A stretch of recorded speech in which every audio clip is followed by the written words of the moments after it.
Hi, this is Vivian Vande Velde. Welcome to Chapter 2 of Alison, Who Went Away. Again, a reminder, this book was published in 2001. Some of the things might sound a little bit out of date for you. I'd like you to just consider 2001 a historical novel. Chapter 2. Nothing's the same since Alison went away. I go to Mother of Sorrows, one of Port Champlain's all-girls Catholic high schools. You'd think they'd be illegal under some sort of equal rights law, but for some reason, they're not. My family isn't even Catholic. We're Lutherans, and for that matter, we're pretty much Christmas and Easter Lutherans. But after Alison moved out, my parents decided that Abe Lincoln High, where she'd gone, wasn't good enough for me. They decided that Mother of Sorrows was safer and more structured, just generally a better environment. I ask you, what kind of environment is a place with a name like Mother of Sorrows? Can you imagine the type of people who would sit around saying, gee, we're going to have a bunch of impressionable young girls spending 4 years of their lives here? What should we call the place? I know, something nice and uplifting. How about Mother of Sorrows? No wonder half the kids here are depressed.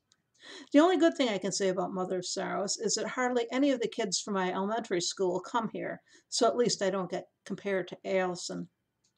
The place used to be staffed entirely by nuns. Now there aren't enough to go around, so fewer than half the teachers are nuns. We even have some male teachers. I ask you, what sense is that? No boys allowed, but men are? Only a couple of the really old nuns wear the black outfits and veils like they do on TV and in the movies. I guess they figure when they're that old, it doesn't make any difference what they're wearing anyway. But you can always pick out the nuns, uniform or not, because they never learned how to dress or do anything with their hair. The girls don't have uniforms. We have a dress code, which is even worse than uniforms because the only clothes that fit the code are so ugly you wouldn't be caught dead in them otherwise. But people see you walking to and from the bus, and for all they know, you chose to dress in a white collared blouse and a black or navy blue skirt. They added green this year, but the shades they allow are even worse than a black and blue. My homeroom teacher is Mr. Rosenblum, a nice traditional Catholic name. I figure he must be an ex-priest despite the name, based on the way he dresses. Mr. Rosenblum is a global studies teacher, and he has this current events board.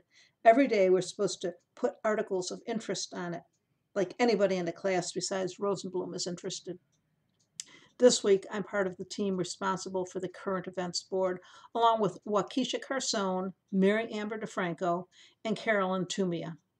Friday, when Mr. Rosenblum called out our names, Waukesha, Mary Amber, and I, who sit right near each other because we're at the beginning of the alphabet, put our heads together and decided that it would be easiest to remember if we were each responsible for one area for the entire week. Waukesha said she'd bring in something in world news. Mary Amber volunteered for national. I said I'd do local. By the time Carolyn, who's the last person alphabetically, crossed the room, all that was left was sports. So this morning, Carolyn's still grumbling, but she's got an article about the New York Giants cutting some tight end or rear end or whatever they're called. And Waukesha, who's a real suck up, has a 2-page article on somebody in the Middle East blowing up somebody else. And I'm smoothing out the article I brought, which is about a car accident on the expressway where they needed to cut off the roof of the car to get the bodies out. The next thing we know, Mary Amber is standing next to us at the current events board, hissing that she forgot to bring something. Do we have anything she can use? Luckily, I don't have to go through the ethical self-questioning of would I give her something if I had something uh, to give her, because all I have is the picture and one column of text, which is only about 5 inches long. Mary Amber is not one of my favorite people anyway. I tell her with a clear conscience, sorry, but she grabs the article out of my hand and flips it over to the back. Nothing there but the obituaries, and luckily she didn't rip it. Who's got world news? Mary Amber demands. Waukesha throws herself backwards against the current events board, her arms outstretched to protect her article, which she's just finished stapling up there. What's yours? Mary Amber asks. Carolyn, who's seen what happened with me, and says, football on this side. She turns the paper over, and an ad for a muffler repair shop on this side. We all look at Waukesha again. Come on, Mary Amber wheedles. You've practically got the whole A section there. Waukesha hesitates, and Mary Amber says, if Mr. Rosenblum gets mad at me, he's likely to take it out on all of us. It is a possibility. Waukesha steps away from the board, and Mary Amber pries the staples loose with her fingernails, which are painted white. I think she looks like she's just finished a particularly sloppy job involving correction fluid, but Mary Amber is not the type to ask for fashion tips from somebody like me. She gets one of the pages loose and turns it over. Can I take this? She asks, already folding the section over and creasing it with her white nails. Your article's so long, nobody will miss this little bit. Waukesha doesn't look happy about it, but she says, okay. Carolyn asks, what did you find? Mary Amber uses the chalk tray to rip a straight edge. There's going to be some program on TV tonight about Robert Dietz. I shiver. Me, the one with the picture of the car that needed a can opener to see who died in it. That's local, I inform her.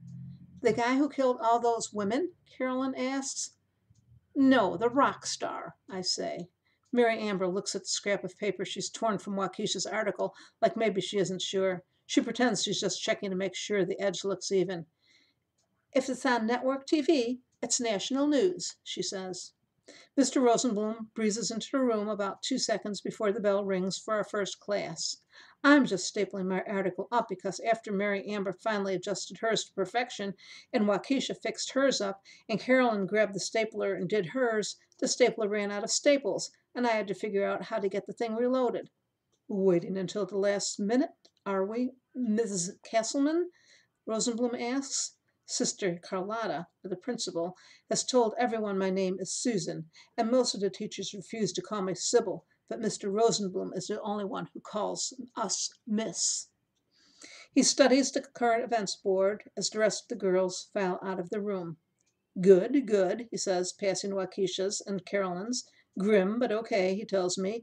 Be on time tomorrow. Sure, he thinks I'm the one who mooched my article from somebody else. Mary Amber sees him looking at her contribution to the board and says, the article's about the TV show, not the killings. I can see that, Rosenblum says, refusing to be rushed, regardless of how far we have to run for our next class. He gives a wobbly hand gesture like he's not quite sure. Borderline, Mr. Franco, he finally decides, but acceptable. He waves us out the door. School. It's so fun and exciting, I could puke. All right, that was chapter 2 of Alison Who Went Away. Stay safe and be kind.